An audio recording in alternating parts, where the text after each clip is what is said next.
حضور سے پوچھا گیا حضور جو ہے وہ ایمان کیا ہے؟ فرمایا جب نیکی تجھے خوش کر دے اور برائی تجھے پریشان کر دے تو سمجھ لے کہ تو مومن ہے۔ ہاں کبھی ایسا بھی ہوتا ہے کہ اندر مر جاتا ہے، ضمیر مردہ ہو جاتا ہے، پھر گناہ کرنے کے باوجود بھی انسان کچھ محسوس نہیں کرتا، اور یہ بدترین کیفیت ہوتی ہے کسی شخص کی۔ پھر نہیں پتہ چلتا کہ وہ اچھائی کر رہا ہے اور برائی کر رہا ہے، وہ مکر و فریب اور دجل و تلبیسات کے رنگ جمانے کے بعد بھی اپنے ساتھیوں سے داد وصول کر رہا ہوتا ہے کہ میں نے حد نہیں کر دی، میں نے کمال نہیں کر دیا۔ وہ جھوٹ کو بھی آرٹ سمجھ لیتا ہے، فن سمجھ لیتا ہے، وہ مکر و فریب کو بھی اپنی فنکاری تصور کرنے لگ جاتا ہے، وہ کسی کو دھوکہ دینا، کسی کو مکر و فریب میں پھانس لینا، اس کو اپنے فن کا کمال اور بانکپن اور عروج سمجھنے لگ جاتا ہے، اور اس پہ اسے خوشی ہوتی ہے کہ میں نے بہت تیر مار لی۔ میرے حضور نے فرمایا تم میں سے ہر شخص جو ہے وہ اپنے ماتحت لوگوں کے معاملے کے اندر مسئول ہے، اس سے پوچھا جائے گا، اس سے سوال ہوگا۔ آپ اگر ایک باپ ہیں تو 8 4 5 بچے آپ کے زیر کفالت ہیں، تو ان کے معاملات کے آپ ذمہ دار ہیں۔ اگر آپ ٹیچر ہیں تو شاگردوں کے معاملات کے ذمہ دار ہیں۔ اگر آپ ایک فیکٹری بنائی ہے اور 200-300 لوگ وہاں کام کر رہا ہے، تو جتنی آپ کی ذمہ داریاں جو ہے وہ بنتی ہیں تو ان کو وہاں آپ نبھائیں گے، اور اگر آپ ہادی قوم ہیں، رہنمائی قوم ہیں، تو پھر اس حساب سے آپ کی ذمہ داریاں بنتی ہیں۔ اب بتائیے یہ معاشرہ جس معاشرے میں ہم جی رہے ہیں، یہ عدم برداشت کا کلچر ہے۔ یہاں آپ ایک دکاندار سے بھی سودا لینے جائیں اور 1 سے 2 مرتبہ اس کو 1-2 بات پوچھیں تو وہ تلخ ہو جاتا ہے، حالانکہ اس کی تو دکانداری ہے تو اس کو تو سننا چاہیے، لیکن معاشرے کے اندر تلخی اتنی آ گئی ہوئی ہے، عدم برداشت ایسے پیدا ہو گئی ہے کہ اب مجھے بتائیے کہ وہ شخص جس کا فائدہ ہے تو وہ بھی آگے سے تلخ ہو رہا ہے، تو پھر اس معاشرے کی گراوٹ کا آپ اندازہ کر سکتے ہیں۔ ممبر و محراب سے ہم دیکھتے ہیں کہ ایسے ایسے تلخ جملوں کے تبادلے ہوتے ہیں کہ بعض لوگ یہ سمجھتے ہیں کہ یہ ممبر پہ بیٹھنے والا جو شخص بول رہا ہے، یہ جو یہاں سے کہہ رہا ہے یہ دینی ہے۔ ہمارے ہاں اتھارٹی اللہ کے رسول ہیں صلی اللہ علیہ وآلہ وسلم۔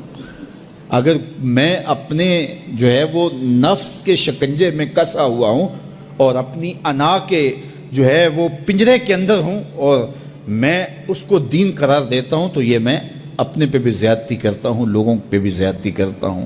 میرے کارواں ہے میرے حجاز اپنا، اس نام سے باقی ہے آرام جاں ہمارا۔ تو ہمارے لیے وہ سند ہے۔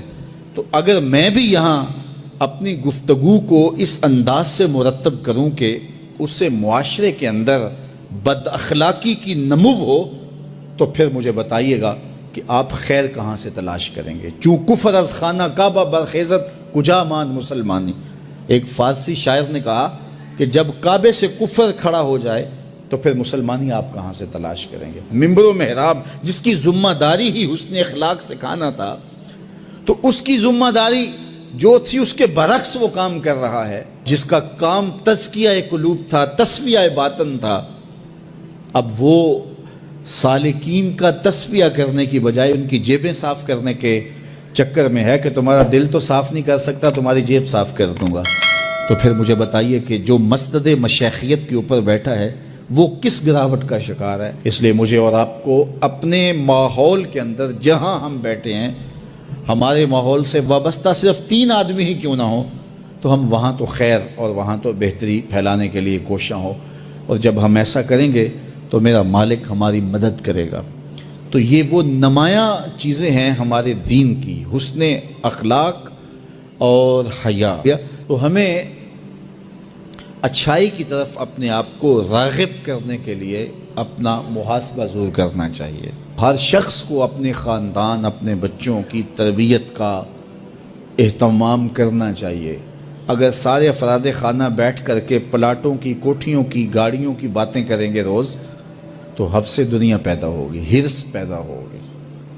اور اگر روز بیٹھ کر کے آپ اطراف کی اور لوگوں کی برائیوں کا ذکر کریں گے تو نفرتوں کے بیج روحوں کے اندر لگ جائیں گے، جو کبھی تناور درخت بن کر کے زندگی کی ساری توانائیوں کو چھین لیں گے۔